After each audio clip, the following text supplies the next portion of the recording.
Assalamualaikum warahmatullahi wabarakatuh.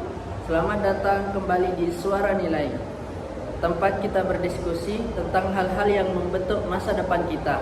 Saya Ade Rizky dengan NIM 25271649. Saya Muhammad Aditya dengan NIM 25271631. Kami dari Universitas Pendidikan Mandalika. Menurut kamu, apa yang dimaksud teknologi tanpa batas? Teknologi di era digital saat ini berkembang tanpa batas. AI bisa membuat tulisan, gambar, bahkan meniru suara manusia. Media sosial bisa menyebarkan informasi dalam hitungan detik. Contohnya seperti AI yang bisa bikin tugas sekolah, terus deepfake yang bisa memanipulasi video, dan yang terakhir algoritma yang mengatur apa yang kita lihat di internet. Baik, untuk pertanyaan yang kedua, apa saja tantangan moral di era digital sekarang ini? Banyak orang menggunakan teknologi tanpa memikirkan dampaknya, padahal tanpa moral yang kuat, teknologi bisa menjadi alat yang merugikan.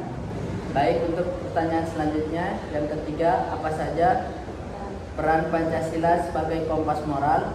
Di tengah perkembangan ini, kita sebagai bangsa Indonesia punya pedoman. Yang pertama yaitu ketuhanan yang Maha Esa, yaitu mengingatkan kita untuk menggunakan teknologi secara jujur dan bertanggung jawab.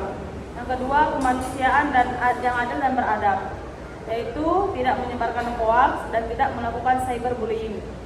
Dan yang ketiga, persatuan Indonesia, yaitu menggunakan media sosial untuk mempererat persatuan, bukan memecah belah.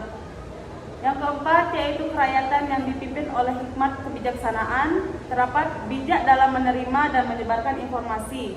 Dan yang terakhir yaitu keadilan sosial bagi seluruh rakyat Indonesia, yaitu teknologi harus dimanfaatkan untuk kebaikan bersama, bukan hanya kepentingan pribadi. Baik, untuk selanjutnya, pertanyaan yang keempat, bagaimana cara bijak menghadapi era AI? Baik, beberapa hal yang bisa kita lakukan yaitu yang pertama, gunakan teknologi untuk belajar, bukan untuk menipu. Dan seterusnya, verifikasi informasi sebelum menyebarkan, jaga etika dalam berkomunikasi online, dan yang terakhir, batasi penggunaan teknologi agar tidak kecanduan. Ingat, teknologi itu alat, kita yang menentukan apakah alat itu membawa kebaikan atau keburukan. Baik, untuk pertanyaan selanjutnya, bagaimana dari segi dua sisi kemajuan dan tantangan moral itu? Teknologi itu netral, tapi penggunaannya tidak tanpa batas. Moral kemajuan bisa berbalik merugikan kita sendiri, dan disinilah Pancasila hadir sebagai kompas yang tak tergoyahkan. Di sini terdapat tantangan nyata, yaitu data pribadi diambil tanpa izin atau disalahgunakan, algoritma AI yang mendiskriminasi suku, jenis kelamin, atau status ekonomi, dan yang terakhir konten palsu atau deepfake, berita bohong yang memecah belah. Dan selanjutnya, manusia tergantikan mesin tanpa persiapan, kesenjangan makin lebar. Untuk pertanyaan selanjutnya, bagaimana Pancasila sebagai panduan etika teknologi? Teknologi adalah ciptaan manusia, bukan pengganti Tuhan.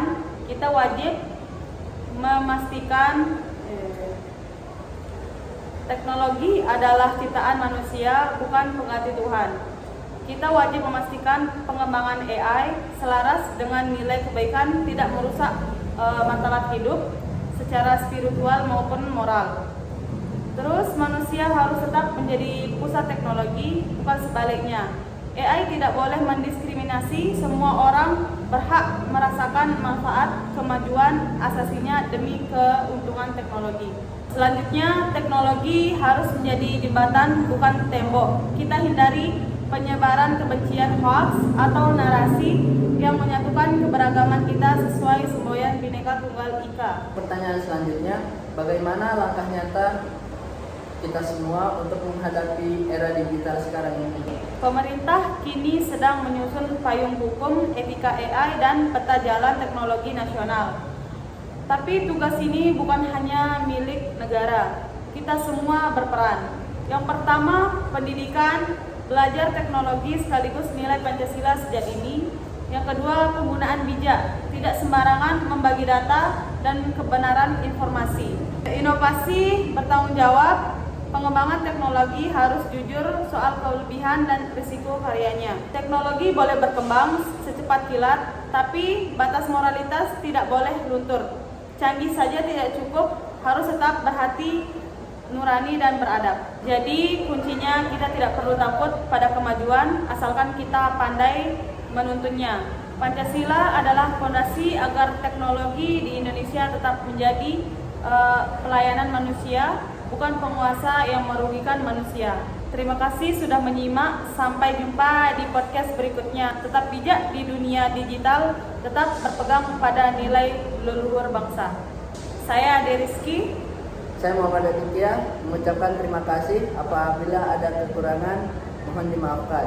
Assalamualaikum warahmatullahi wabarakatuh.